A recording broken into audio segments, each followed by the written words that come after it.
Olá, boa tarde. Boa Boa tarde a todos. tarde, doutora Daisy. Tudo bom, doutora Daniela? Tudo bem. Escrevam para mim aí no chat só se está tudo ok, porque a gente não sabe como está a nossa imagem, o som, tá tudo bem?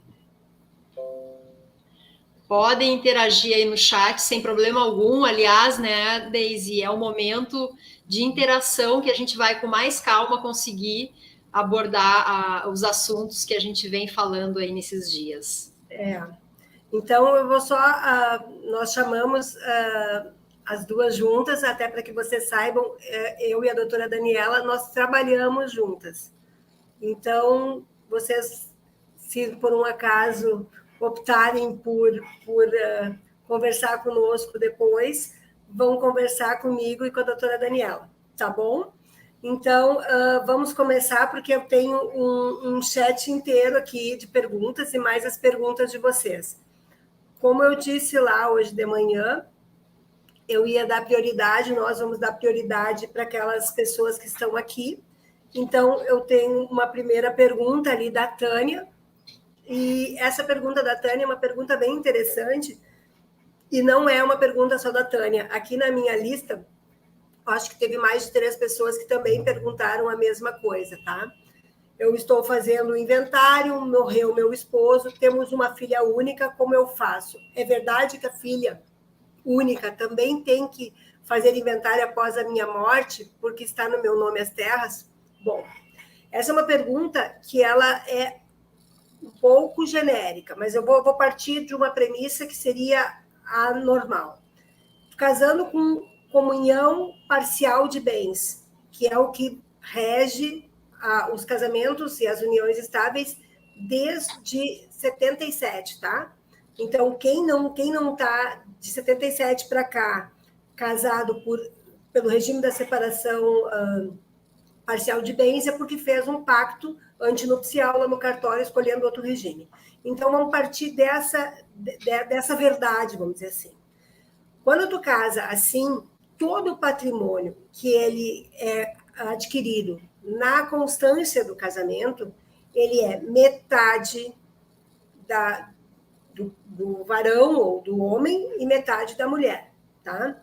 Quando um dos dois falece, o que é inventariado é a metade que pertencia àquele falecido, tá? Então, essa parte vai ser inventariada. Considerando que os dois tem cada um só a metade, estou pensando em um imóvel só para ser bem objetiva, tá? A pessoa que sobrou, ela não é herdeira, ela já tem a metade. E a outra metade vai para a filha, nesse caso aqui da pergunta, para a filha única, tá? Quando a outra parte morre, essa outra metade vai também para essa filha única, tá? Se não tiver uma outra relação, aí as coisas depois elas vão tomando uma outra proporção, talvez, tá? Mas o importante é que tu saiba assim, ó, cada metade por cada falecimento, não importa que é filha única ou mais filhos, sempre tem que fazer o inventário. Aproveitando essa deixa, né, doutora Daniela, eu já vou Sim, se tu não conversando falasse, aqui. eu ia falar. Vamos ver se é o que eu ia falar. As pessoas perguntam muito assim: eu só tenho um filho, eu preciso fazer inventário? Sim, não tem outra forma que não fazer o inventário, tá? Então, para transmissão de bens, sempre é o inventário. A pessoa física, né? O que nós apresentamos ontem era numa relação de botar imóveis dentro de uma pessoa jurídica, mas enquanto os imóveis estiverem na pessoa física, com o falecimento, não importa se é um filho ou se são 10 filhos. O inventário se abre, a partilha se faz, os tributos se pagam da mesma forma. A única coisa que mudaria no caso de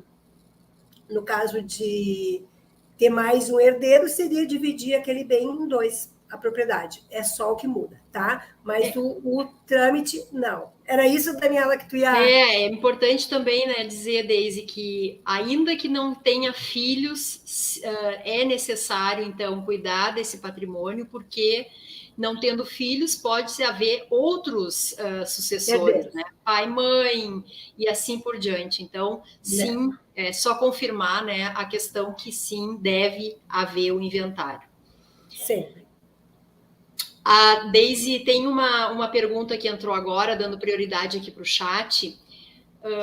Meu pai morreu há 14 anos e minha mãe morreu há 1 ano.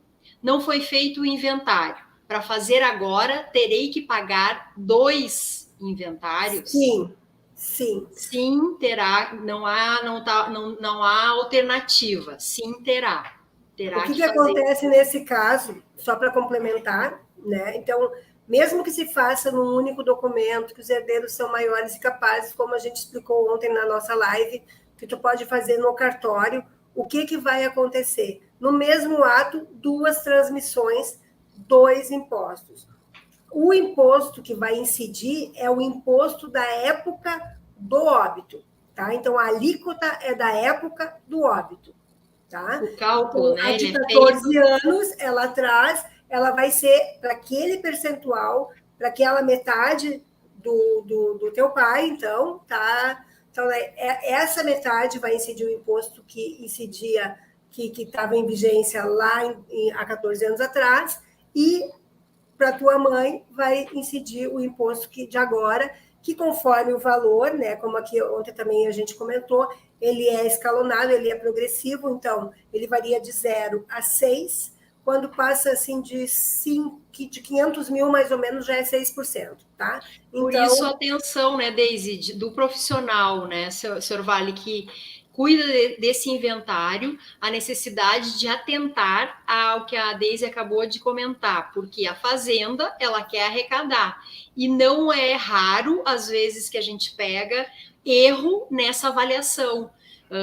Então, assim, cuidar muito o profissional para que ele esteja atento exatamente nesse item que a Daisy falou, a alíquota à época, tá bom?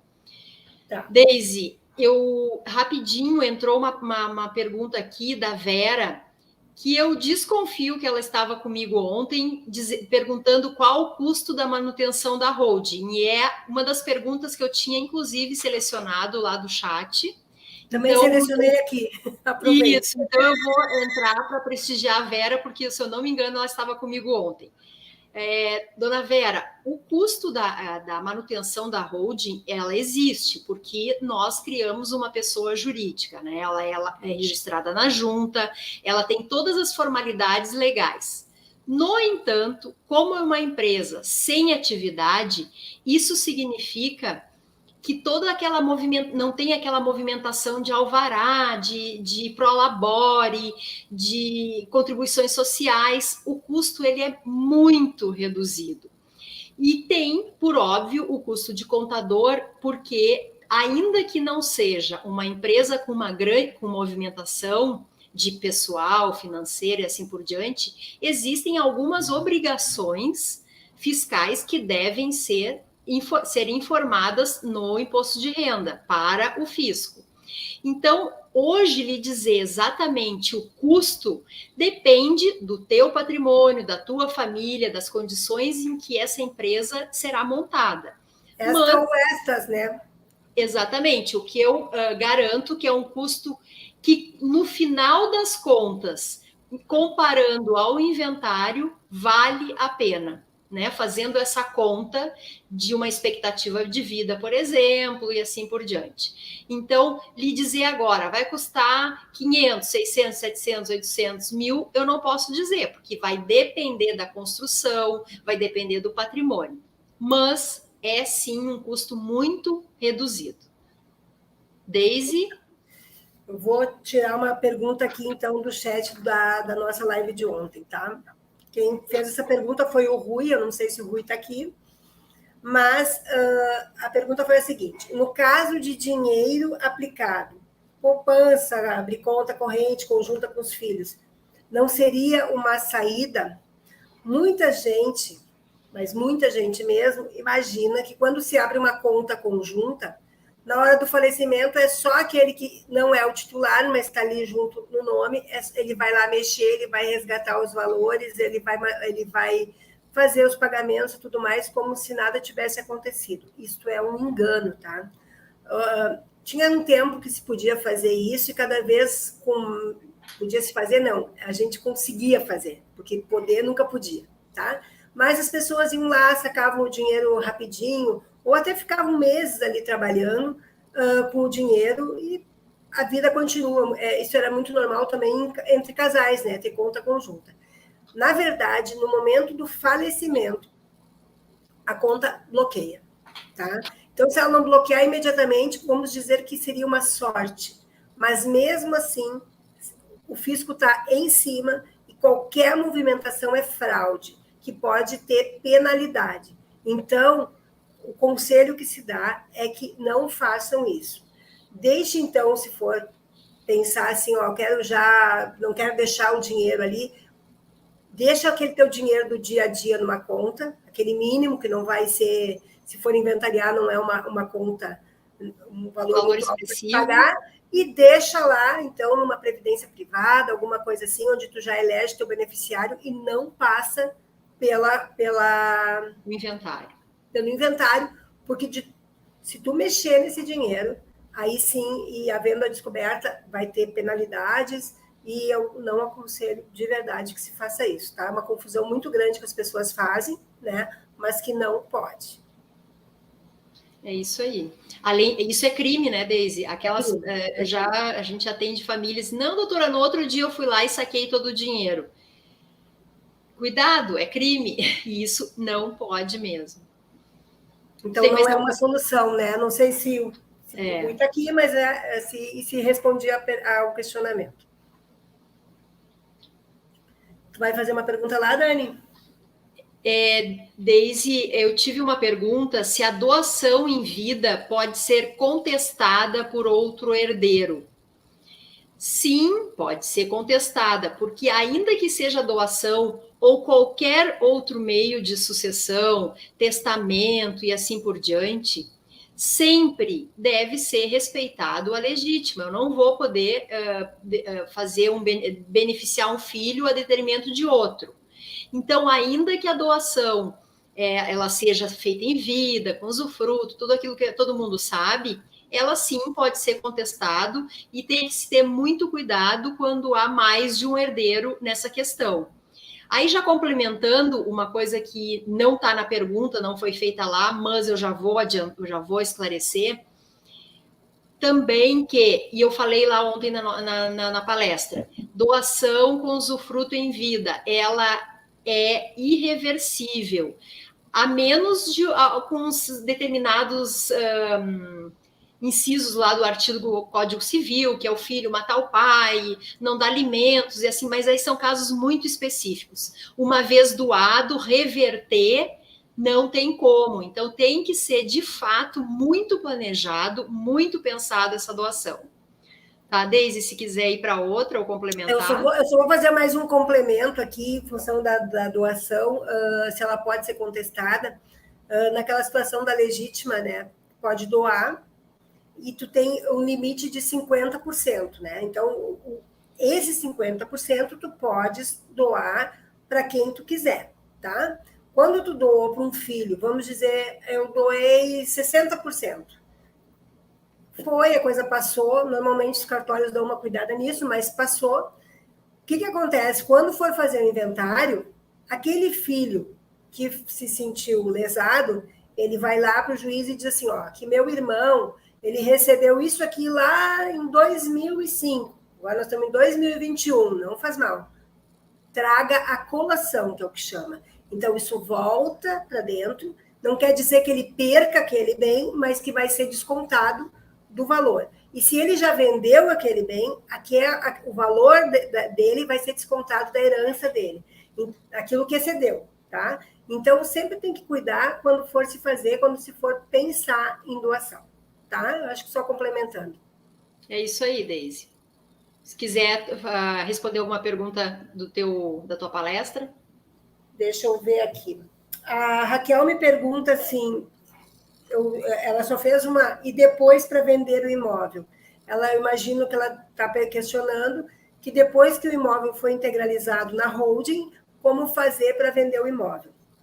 Na verdade, Raquel, e para todos mais, isso é muito simples, porque, na verdade, o ente, a pessoa jurídica, ela tem uma vida como nós temos. Então, ela vai comprar, ela vai vender, tudo certo. Ela vai ter as incidências tributárias de acordo com a regra que regula a pessoa jurídica.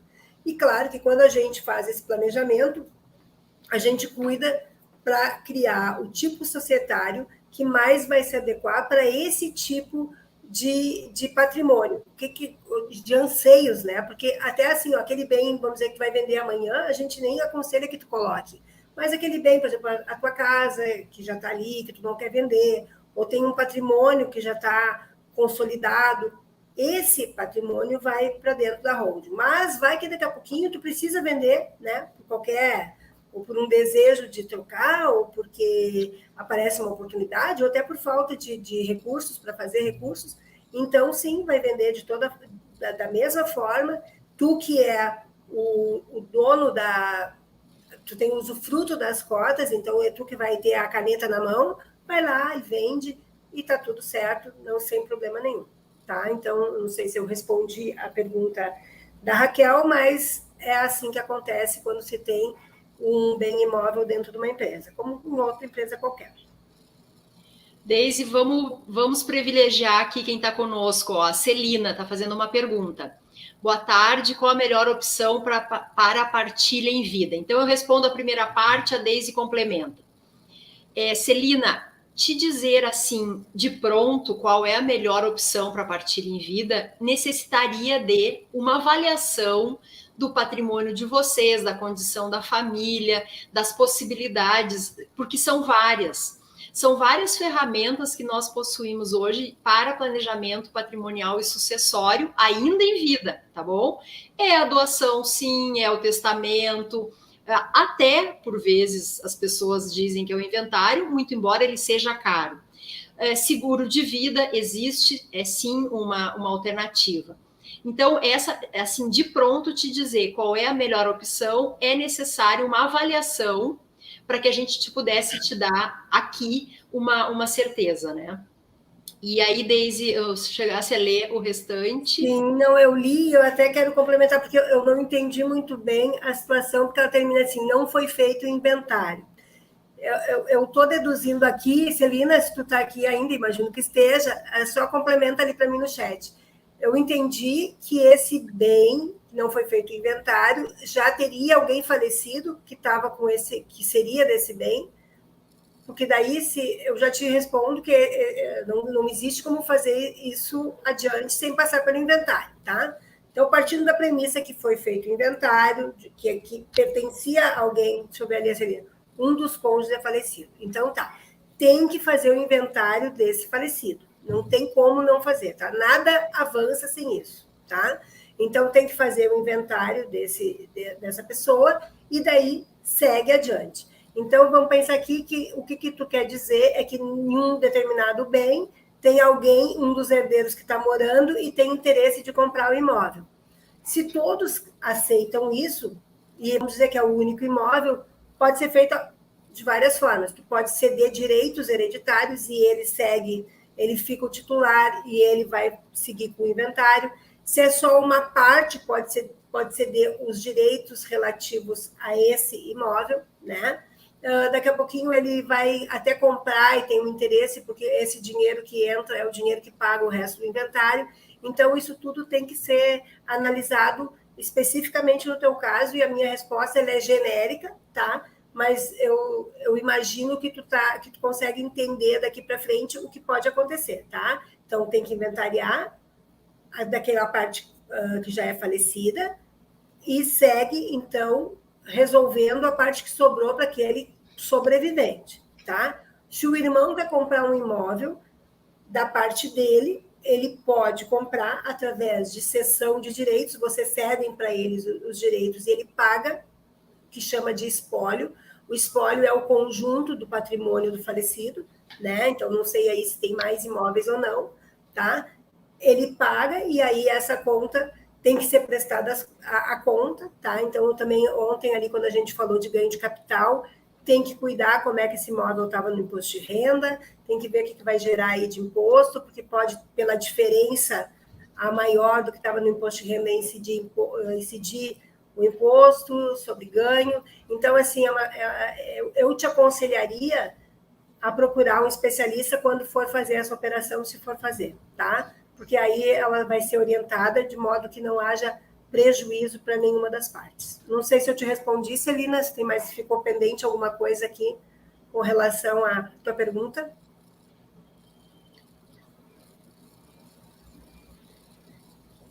Daisy, eu acho que pode seguir com outra resposta, porque já estão entrando mais perguntas e tu tem bastante também, tá, né? Então, vamos lá, eu vou fazer uma daqui, então.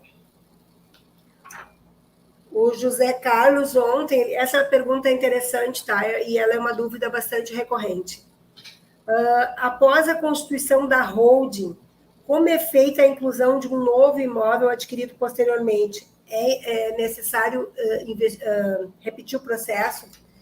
Eu te aconselharia, nesse caso, a integralizar dinheiro como reserva de capital. E aí, porque a pessoa jurídica ela tem vida própria, né? Então, não é toda vez que acontece alguma coisa que tem que fazer todo o procedimento de doação e tudo mais. Então, numa operação normal da empresa, tu injeta dinheiro nela e compra o imóvel com esse dinheiro que estava ali de reserva de capital, e aí o bem já entra na contabilidade da forma correta, gerando o menor tributo possível. Nesse caso, sempre é bom conversar com o contador, porque ele vai orientar a melhor forma de fazer isso. Mas, em tese, não precisa fazer as doações, a integralização e passar por tudo de novo. Se tu colocar se tu comprar, por exemplo, o imóvel no teu nome e passar para a empresa, aí sim tu vai ter que pagar o ITBI e isso não é aconselhável. Então, bota o dinheiro e compra com o dinheiro da empresa. É isso aí. Daisy, entrou outra pergunta que é do senhor Almerindo. Se a pessoa faz uma doação à sobrinha afilhada, enquanto a afilhada não completar 18 anos, ninguém pode vender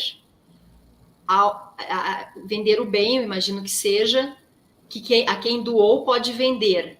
Eu imagino que a pergunta tenha sido: o pai doou, o tio doou para a sobrinha, o pai e a mãe doaram para filho, e ela é menor, e a dúvida é se esse imóvel pode vender. Pelo Código Civil, os pais não podem alienar ou gravar ônus sobre esse imóvel, nem contrair em nome deles obrigações que ultrapassem os limites dessa administração, tá?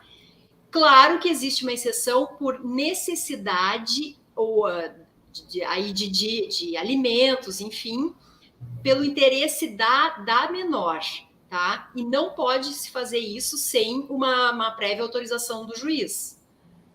Daisy, tu quer alguma complementação? Não, exatamente isso. O juiz é que vai avaliar o interesse do menor na venda, né? Às vezes ele até autoriza mediante substituição, entende? Então, esse imóvel, por exemplo, ele vai ingressar, ingressa num negócio que vai trazer uma vantagem econômica, né? Ou vai dar um upgrade nele.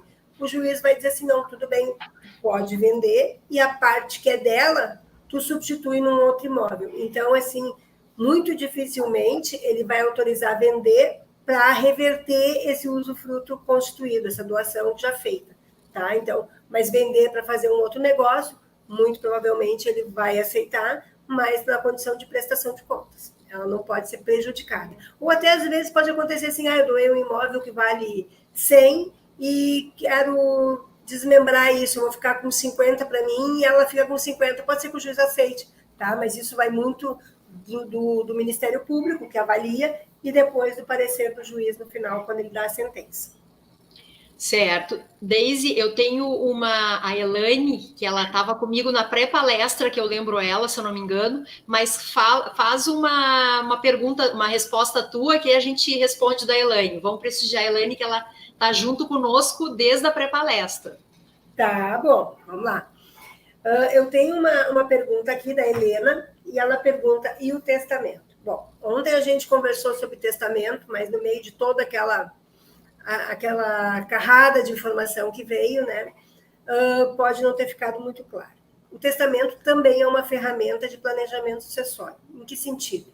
Eu, dona do patrimônio, eu deixo por escrito qual seria a minha vontade. Olha, eu tenho 2 casas e eu gostaria que a casa A, que já é ocupada pela filha A, fique lá, e a outra assim, eu mais ou menos digo o que eu quero, ou eu tenho uma empresa e eu tenho uma empresa e uma casa. Eu gostaria que o filho esse ficasse lá na empresa, afinal ele já trabalha lá, e a minha filha então ficasse com a casa. São deliberações de vontade. Às vezes, nesse testamento, ele é utilizado também para dizer assim, 50% é dos meus herdeiros necessários. Esse 50% aqui eu quero deixar a mais para minha mulher. Então, para ela não ficar desamparada, vamos dizer, eu tenho só um bem, e o dia que eu morrer, a minha mulher, que me ajudou a construir esse patrimônio, vai dividir com meus 2 filhos e ela vai ficar com metade da casa e perdeu a história. O que eu, como marido, pensando na proteção dela, olha, 25% eu tenho que dar para vocês, mas o restante eu deixo para ela. Então, isso tudo pode ser feito no testamento. Mas o que acontece com o testamento? Quando se tem um testamento, aquela possibilidade de se fazer um inventário extrajudicial, que é mais rápido e, por vezes, não é nem sempre mais barato ou um pouco mais barato, ele deixa de existir num primeiro momento, tá? Porque para esse testamento ser válido, ele tem que passar por uma ação que chama ação de abertura, registro e cumprimento de testamento. Tá? Então, a gente aciona a juíza essa ação, aí vem lá o juiz, se chama os interessados, e o juiz, se ninguém impugnar, aquele testamento passa a valer. Aí a gente tem que fazer uma solicitação para que o juiz autorize, então, tirar do judiciário e fazer pela via administrativa. Isso é uma das desvantagens. A outra, porque, então, é uma ação a mais, é um custo a mais, um tempo a mais. A outra das desvantagens, que eu sempre digo, é assim, a gente acha assim, eu deixei tudo acertadinho ali, tá tudo certo, vamos fazer o que eu quero, e aí tem 2 irmãos que acham assim, meu pai deixou a casa verde para minha irmã, é porque ele gostava mais dela. E basta para vir esse pensamento para se impugnar um testamento. Mesmo que muitas vezes não dê em nada, é tempo que se leva, é custo que se gasta. Então, não é garantido que a tua vontade vai ser cumprida e nem é garantido que não vai ter litígio entre herdeiros. Então, a gente que faz bastante inventário, né, Dani, a coisa a gente vê como acontece. As pessoas brigam muitas vezes por nada. E esse Sem nada dúvida. é muita coisa, porque ele é uma coisa que vem do fundo, da alma. A briga é por alguma coisa lá de trás. Mal resolvida lá atrás. Emocionalmente, né, Dani? Então, assim, é uma alternativa, mas eu te diria que tem coisa melhor. Se, às vezes, mesmo não existe coisa melhor para aquele momento. Então, ele é aplicado, ou às vezes até numa emergência, né? Precisa se fazer para resolver uma questão, porque a coisa já está se encaminhando para um final, não dá mais tempo de fazer nada, faz o testamento. Mas se puder evitar e ter usado de outras ferramentas, eu diria que é melhor. Deise, vamos para a Elaine, então. Ela pergunta aqui, no caso de usufruto, mas um dia irmãos têm esquizofrenia e é bipolar. O que acontece se os pais falecem? Essa é a dúvida da Elaine. Eu não entendi muito bem, no caso de usufruto. Eu acho que esses filhos estão no imóvel, né? Ou já foi doado, e eles têm esquizofrenia e bipolaridade, ou ele. O que acontece se os pais falecerem? Eu tô lendo a pergunta da Elaine ali embaixo, junto, e a mesma situação, Elaine, usa o capião, é a mesma coisa. E mais para cima, essa aí, a Elaine está mais para cima. No caso de usufruto, mais um dia irmãos têm esquizofrenia e bipolar, os dois têm esse problema, né? Então, quando assim, que acontece quando as pessoas são incapazes, né? Então, a esquizofrenia, dependendo da situação, do estado, ela é uma incapacitante, né? E quando isso acontece, quem delibera sobre isso é o juiz. O que tem que se fazer? Tem que se interditar a pessoa, né? De repente já deveria estar interditado, porque não é capaz de gerir os atos da vida civil, e é nomeado um tutor, um curador. Quando isso acontece, essa pessoa, mediante prestação de contas, sem prestação de contas para o judiciário, vai administrar os interesses desses que estão incapazes, tá? Então eu não me lembro se a bipolaridade ela é incapacitante, Dani. Oi? Eu não me lembro se a bipolaridade é incapacitante também. Eu também não tenho certeza.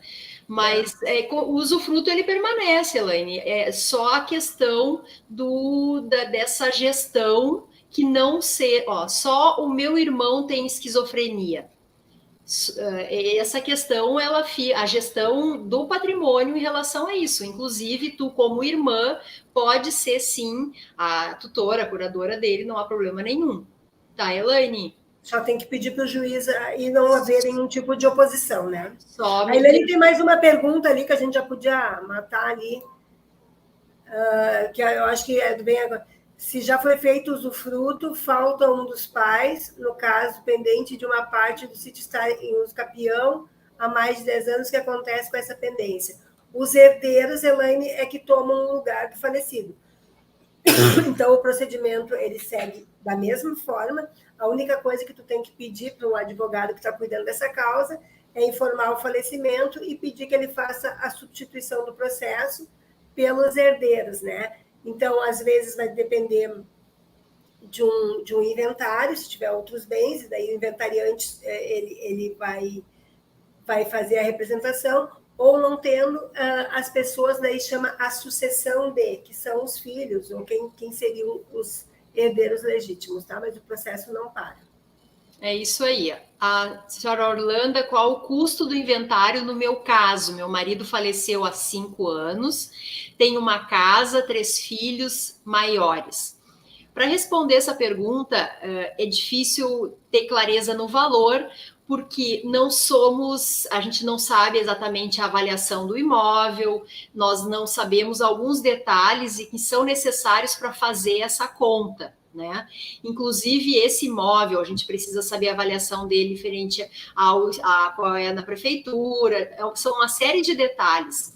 Então, te responder agora exatamente quanto custará o teu inventário, a gente não tem como, porque são valores que a gente não tem aqui disponível para te dizer. Mas é importante esclarecer que aqui no estado, a alíquota vai de 0 a 6% é calculado sobre o valor do imóvel. E a Fazenda do Estado avalia sobre o valor de mercado. Então, se tu comprou a tua casa lá por 30 mil e mil, sei lá quantos, mas hoje ela vale 100. A Secretaria da Fazenda fará avaliação sobre os 100, certo, Orlando? Então, eu não consigo te explicar muito precisamente a tua pergunta em função desses dados que a gente precisaria.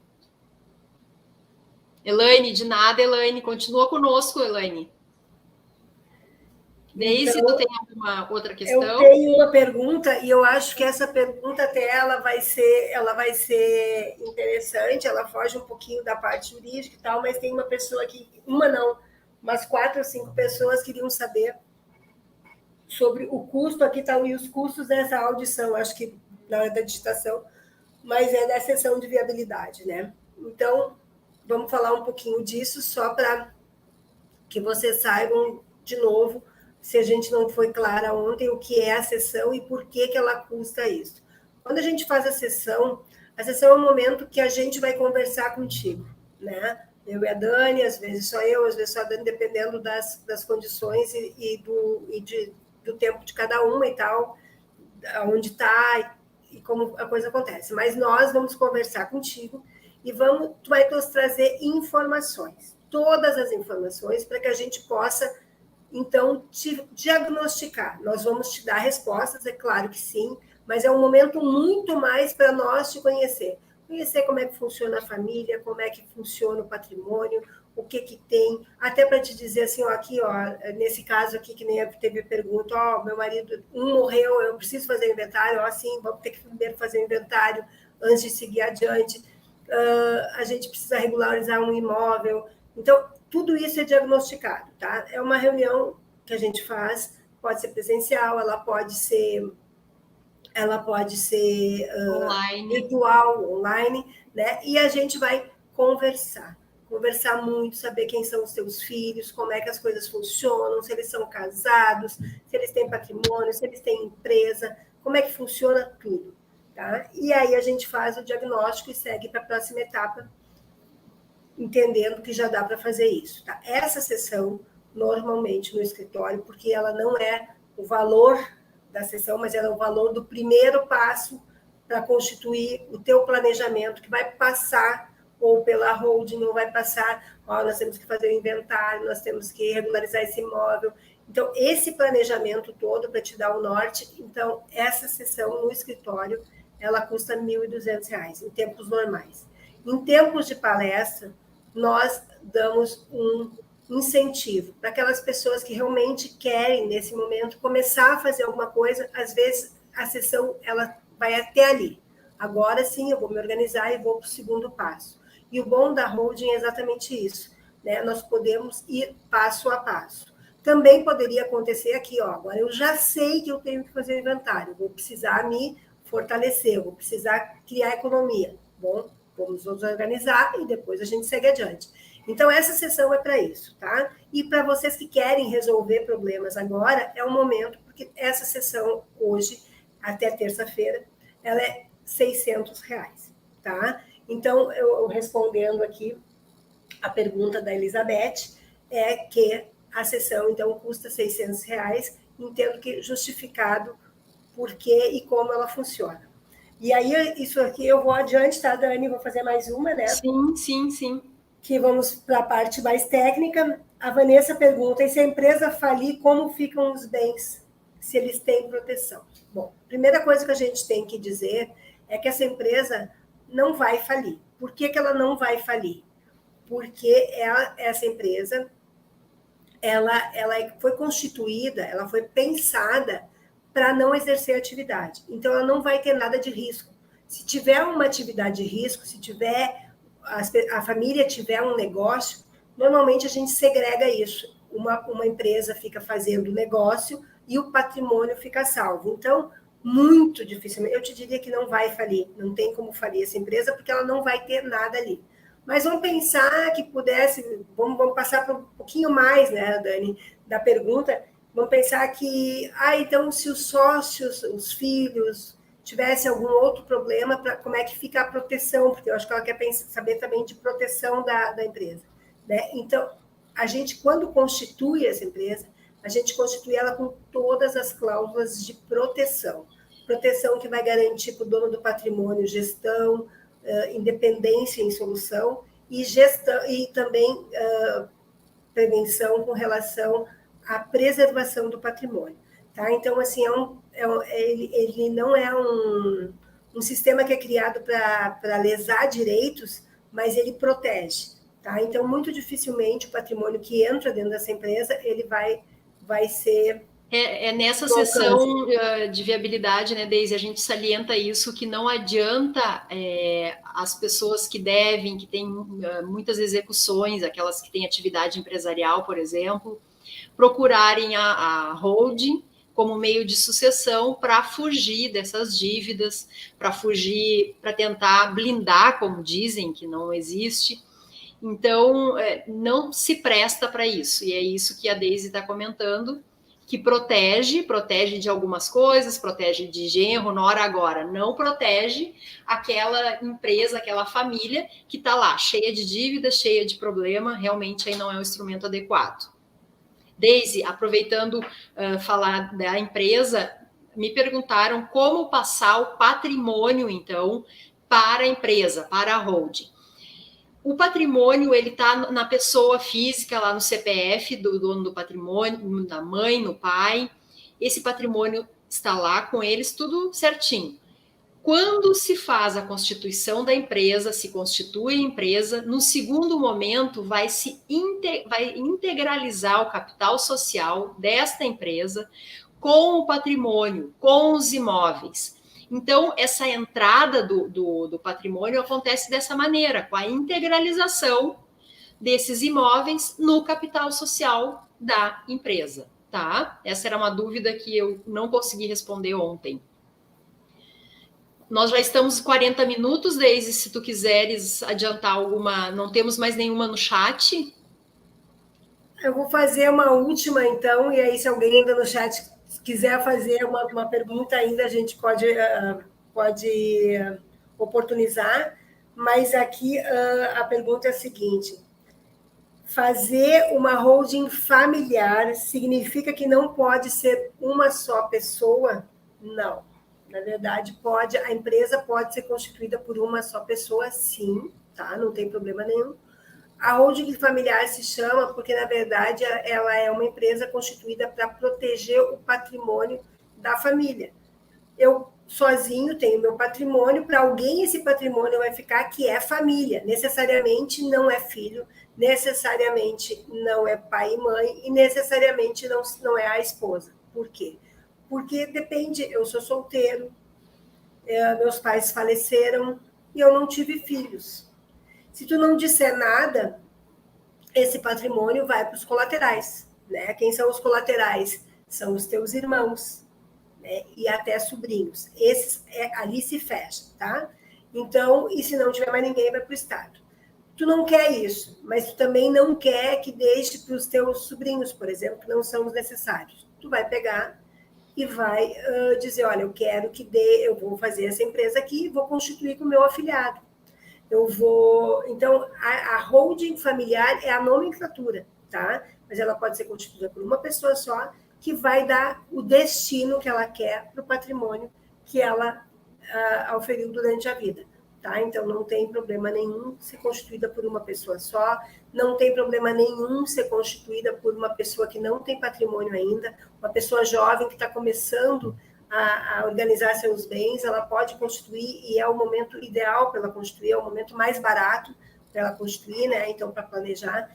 Então, tem uma série de peculiaridades nesse sistema que vão permitir que tu organize o teu patrimônio e já deixe o destino. E vamos dizer assim, eu sou uma pessoa solteira, eu já fiz, inclusive, doação das minhas cotas, caso eu morra hoje eu tenho meu pai e minha mãe lá no meio do caminho, a vida foi generosa, ele casou, ele teve filhos, ele viveu bastante, né? O generoso por isso, porque nem sempre a melhor opção é o casamento, para alguns sim, para outros não, né? Mas estou dizendo de tu viver e superar esse tempo, e aí daqui a pouco mudou de ideia. Tu vai ter o poder para tirar, buscar de volta e remodelar aquela formação de partilha que tu fez lá na tua juventude. Então, não tem problema nenhum e não tem problema se fazer mais cedo, sem patrimônio. Nilva, essa empresa tem obrigações como as empresas que têm atividades? Eu falei um pouco antes, as obrigações, como qualquer empresa, elas existem e muitas delas precisam ser informadas ao fisco, né? Às secretarias de Fazenda, à União Federal, enfim. Por óbvio, as obrigações são muito inferiores daquelas obrigações que empresas com atividade empresarial possuem. Então, por isso que eu falei mais no início. Os custos são muito mais reduzidos porque não são as obrigações que têm que ser informadas ao fisco e assim por diante. Deise tem mais uma, senhor Almerindo. Seu Almerindo. Casal que viveram juntos durante 10 anos, tiveram uma filha, não casaram, como fica se o marido morre? Quando existe essa situação de viver junto, e já ter uma filha, isso já é caracterizado uma união estável. Então, o que vocês têm hoje? Tem uma união estável, que se vocês não forem lá no cartório, ou já não foram, o regime de bens é o regime da comunhão parcial de bens. Tudo que foi adquirido nessa união, a outra parte é meeira, e tudo que veio antes da união são chamados os bens particulares, tá? Então, nesse caso, vamos pensar que só tem um imóvel para facilitar, para não deixar a coisa muito complexa, né? O marido morre, a metade é da mulher e a outra metade é da filha. Quando morrer a mãe, a filha complementa o patrimônio, ela entra na propriedade por inteiro. Então, na verdade, o fato de só estiverem vivendo juntos não muda nada. Pode acontecer de vocês não quererem esse regime. Então, o que eu sugiro é que vão até o cartório e decidam lá como querem que seja feita a comunhão dos bens que vocês hoje têm. É isso aí. Eu acho que tá respondido. Aqui, mas tem mais aqui um pouquinho. E hoje estão separados os bens deles, como fica? Da mesma forma que a doutora Deise explicou. Ainda que haja separação, esses bens que eles adquiriram na constância, vai também a menor, a filha, né, ter a sua... Eu não sei se a preocupação do seu Almerindo é com a filha ou se a preocupação é com o patrimônio está separado, mas o casal vive junto de novo, é isso? Não, eu acho que não. Eles já viveram junto durante uns 10 anos e tiveram uma filha. Eles não casaram, ou seja, viviam em união estável. Tá. Então eles separaram o patrimônio, ela vai herdar o patrimônio do pai e vai herdar o patrimônio da mãe separado. Isso aí. Tá bom? Mais alguma dúvida, pessoal? Senão a gente encerra. A Elaine perguntou aqui, que eu não tinha visto, que ela ainda não entendeu como funciona a holding familiar. Rapidamente, Elaine, a gente constitui uma empresa, um CNPJ, para acomodar, para abrigar, para deter o patrimônio da família. Nós vamos tirar da pessoa física e integralizar na pessoa jurídica. Por quê? Mas por que tem que fazer isso? Para não necessitar do inventário lá ao final, porque nessa empresa nós incluiremos várias cláusulas de sucessão, onde vai, a partir do momento que o dono do patrimônio falece, o patrimônio vai direto para os filhos, para os herdeiros. As cotas, né?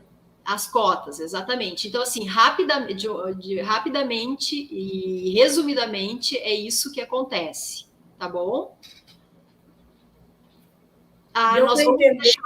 Nós vamos deixar aqui no site, Deise, caso haja algum interesse para a gente conseguir esclarecer individualmente, né? Porque aí essa conversa é individual e aqui a gente foi muito abrangente.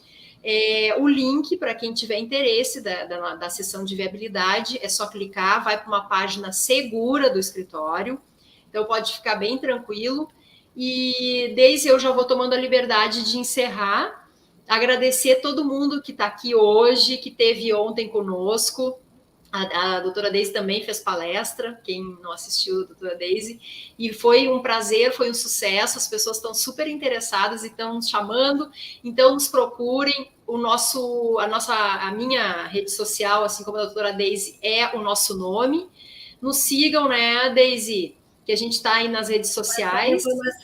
E aqueles que ficarem no grupo, né, não, a gente é um pouquinho apegadinho, né, já são um pouquinho nossos, mas assim, ó, se quiserem sair, fiquem à vontade.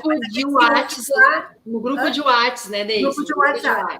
Aqueles que ficarem, eles vão receber, não uma atrás da outra, mas vão receber algumas informações, alguns vídeos que a gente posta na rede, que de repente é a resposta de alguma dúvida que vocês tenham. Então, se quiserem ficar, silenciem o grupo lá e quando tiver vontade, vão lá, abrem, de repente tem alguma informação boa e a vida segue sem problema nenhum, a gente não vai ficar importunando, é mais para ajudar mesmo, para que tenham um entendimento. Então, a gente está no Instagram, a gente está no Facebook, a gente está no YouTube e a gente está ali no grupo, tá? Qualquer coisa, vocês conseguem, até pelos grupos, acessar os celulares e a gente pode seguir conversando para quem tem interesse.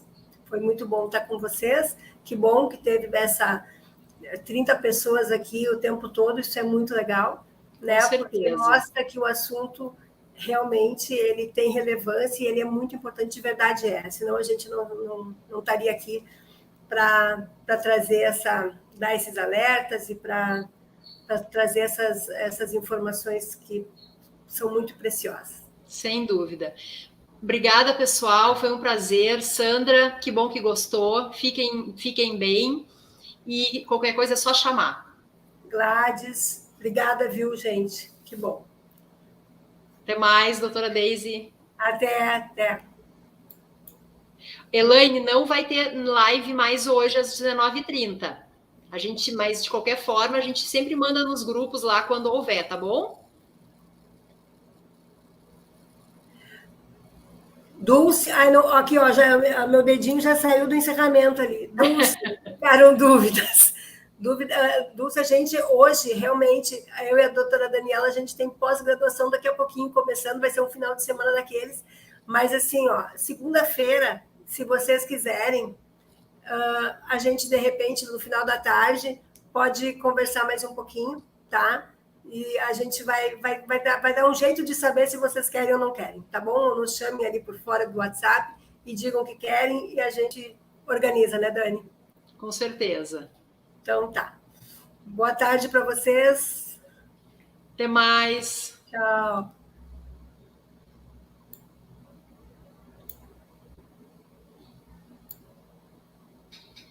Olha ali, ó. Eu não consigo sair porque eu fico vendo.